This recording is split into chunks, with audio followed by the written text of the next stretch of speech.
Bjorn and I are coming to you on a Friday night just before the big holiday of the 4th of July, and I wanted to give you some safety tips for your dogs and for yourselves for that matter. But a lot of people don't know that the 5th of July is actually the busiest day for shelters all across America, literally. If you Google it, look it up, ASPCA, they all say the same thing.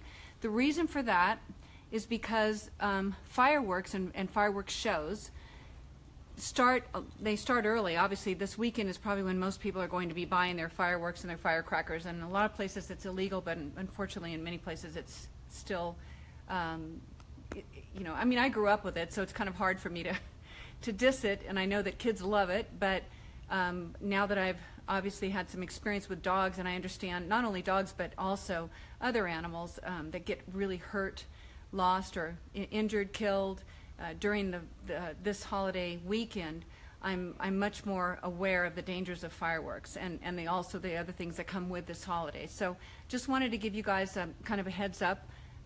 Most of you already know some of the dangers, but the 5th of July is definitely the worst time for shelters all across America, and part of the reason for that is that it's not just that dogs come in over the weekend that get lost and injured, but also keep in mind that shelters, even kill shelters, keep dogs as long as they possibly can. Okay, they're not going to ever put a dog down for no reason whatsoever. It's just that by law they don't have a way to say no. They can't say no like a lot of small grassroots organizations like mine or other no-kill organizations can say, you know, we don't have room, we can't take them in. So the county pounds, because they're county run, they have to take whoever comes in. So if they get this onslaught of dogs on the 4th or 5th or whatever of July, then whoever's been there the longest, those are the ones that are the first to go.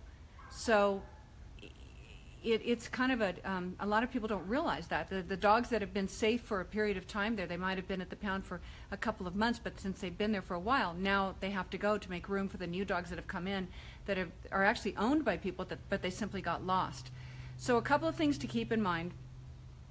Number one, first of all, that most dogs are terrified of fireworks and of that noise. I live in a rural community. There are not a lot of fireworks here, but there's a lot of gunfire, not just because of people shooting deer or hunting or squirrels or that kind of thing, but also there are a lot of wineries around here. And so in the vineyards, a lot of people will, they have these mechanisms that sound like gunshots because it keeps the birds away from eating the grapes. So it's kind of an ongoing problem for those of us that live in a rural area, that we have to contend with this kind of noise.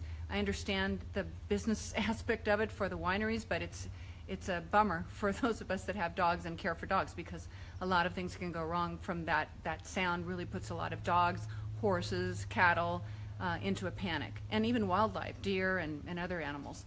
So just keep that in mind. Obviously, you don't want to take your dog, as much as it sounds like the total family thing to do. If there's a fireworks show in your neighborhood or even outside of your neighborhood and you like to get the kids in the car and go out and watch the fireworks, don't bring your dog. 99 out of 100 dogs will not be able to handle it. The flames going off, the sudden sound, it's just going to freak them out. They won't have a good time. And God forbid, should something happen and they bolt from you and you never see them again, or something else happens. Not trying to instill fear in anybody. I've been in this business of rescue for so many years. I've seen and heard everything, and I know that I'm already bracing myself, as most of us, all of us probably in the rescue business are doing right now, bracing ourselves for the onslaught of the dogs that are going to be coming into the system, and the cats and other animals, as I just said. Another thing, make sure your dog has ID on it. Even if you keep your dog at home and you decide to go out for a holiday celebration or go watch a fireworks display or show or whatever, dogs have been known to jump through screen doors, go through glass windows, do anything to escape and avoid the sound of fireworks.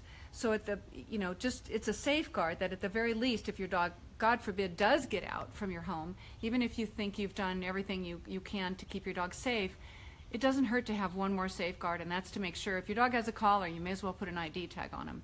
If it's too late to go out and get an ID tag, most Petco, most of the the local dog supply stores and that type of thing can make you one over the counter really quickly for just a few bucks. But at the very least, you can even write, if it's a cloth collar, you can even write your phone number down, though, so remember, this is just a precaution. It's an insurance, just in case your dog gets lost. It's night and day difference. It's life and death difference to have an ID tag or a phone number on your dog's collar, okay? The other thing to keep in mind, just keep your dogs inside. Don't leave them out in the yard if you decide to take off, because that way you can keep an eye on them. Put them in a crate if they're crate trained. I wouldn't decide that this is the night to condition them to a crate if they haven't already been conditioned, but if they are conditioned, a crate helps them feel safe and secure because it's a natural den for a dog, and you're just doing the dog a big favor by crating him up and making him feel more secure in that environment. You can also play some music for them, keep the TV turned on. That helps sort of keep the sound down. Again, if you're in a residential area where you're more likely to have fireworks, then it's more of an issue than if you're in an area like I am, although the sound carries in this area too, and you can still hear it go off. One more thing to consider, maybe one more, see if something else pops into my brain, but one more thing to consider is those cool lights that you can get for your kids that go around their neck that light up, that are really cool. I see a lot of people put them on their dogs. Probably not a good idea, because if the dog freaks out about it, or if he just decides he's bored and he wants something to chew, not a good thing to go into your dog's system. You don't want to have an emergency on 4th of July weekend and have to take your dog to the vet because he's got something obstructing his bowels or his stomach or whatever. So just common sense stuff. Don't feed him too many hot dogs off the grill. Don't give him too many hamburgers and the things that the kids don't eat. Put it in your garbage disposal or your garbage. Don't give it to them. That's common sense stuff. But seriously, you guys, I've been doing this for so many years. A lot can go wrong on 4th of July. So just because of the sound and the noise and the panic of all animals, it's just an instinctual thing that dogs know that's something to be afraid of. So keep your dog safe, and you'll come back from all of your festivities happy because your dog will be waiting for you. Okay? All right, guys. Have a great 4th of July weekend, and we will chat soon. Okay. And Bjorn says he doesn't say anything. He's asleep. Okay. Bye.